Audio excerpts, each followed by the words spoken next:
ឥឡូវយើងមកមើលបញ្ហាដែលបងប្អូនយើងអាសាជួបប្រទេសទៅលើកណ្ដុង MG គឺបញ្ហា print មកវាឡាញវាវាចបន្ទាត់ដេកបន្ទាត់ឈរវាអញ្ចឹងពីម៉ាស៊ីននេះខ្ញុំ print 30000នេះអញ្ចឹងឡាញមកវាឃើញវានេះគេកាច់នេះអញ្ចឹងអាផ្ដេកនេះក៏រៀងកាច់ដែរកាច់ទាំងផ្ដេកកាច់ទាំងប្រឈរតែកាច់បន្តិចយើងមើលអត់ចង់ដឹងទេអញ្ចឹងយើងទៅធ្វើវាអញ្ចឹងបងប្អូនចូលទៅ setting ហើយយើងចូលទៅ maintenance អូមកក្រោមមកយើងមើលពាក្យនេះ auto head alignment យើងយក alignment ហ្នឹងមកយក auto មកអញ្ចឹងយើងចាំរៀងយូរដែរអញ្ចឹងខ្ញុំ skip វីដេអូនេះសិនអូខេអញ្ចឹងបន្ទាប់ពីយើង align បានជោគជ័យហើយវាចេញกระดาษចេះឲ្យយើងមើលអញ្ចឹងបងប្អូនអាចមើលគំនូសលើក្រោមនេះបើសិនជាវាចយើងអាចមើលចេះទៅបើសិនជាវាវាចអានេះយើង print មុននៅតែវាចដែរទេអូខេឥឡូវយើងសាក print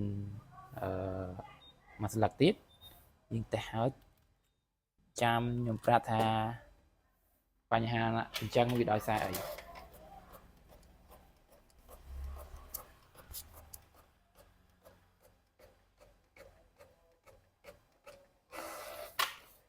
ឡូវយើងពិនិត្យមើលឡាញរបស់យើងសាថ្មីនេះ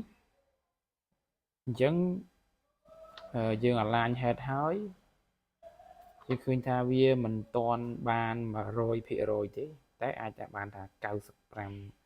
96% ហើយអាចមកយកបានវានៅវាបន្តិចទេ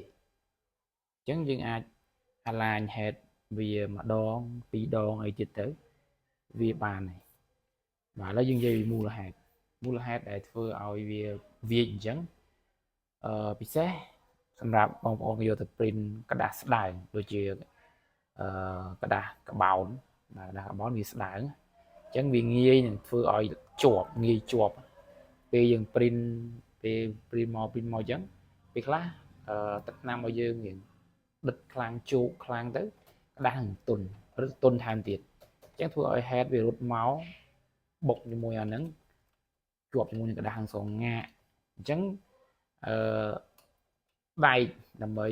ទប់ជាមួយនឹងសំណុំ head រត់ចុះរត់ឡើងហ្នឹងគឺដែកយើងប្រើដែកហើយប្រើខ្ចៅអញ្ចឹងកាលណាវារត់មកងាកជាប់ហ្នឹងគឺវាវាចខ្លះរហូតដល់បាក់ផងអញ្ចឹងបើវាអញ្ចឹងវាបើសិនជាវាករណីថាវាវាចអញ្ចឹងវាខុសប្រក្រតីអញ្ចឹងយើង print មកសារក្រោយចាប់ដើមវាចហ្នឹងហើយវាចឡាញវាអីហ្នឹងហើយខ្លះទៀតយើងរុះរើវាជាងដូចមានបងប្អូនខ្លះគាត់ចេះធ្វើអញ្ចឹងគាត់រុះរើអាសំណុំ head ហ្នឹងអញ្ចឹងទៅដាក់ទៅវិញអត់ត្រូវក្រិតត្រូវអីរបស់វាហ្នឹងក៏បញ្ហាដែរហើយមានបញ្ហាផ្សេងនឹងទៀតតែលើកបញ្ហាដែលអាសាជួបអញ្ចឹងម៉ាស៊ីននេះយើងធ្វើបានប្រហែល 95% ហើយអញ្ចឹងនៅសល់ប្រហែលទៀតបងប្អូនធ្វើខ្លួនឯងបន្តទៀតអរគុណ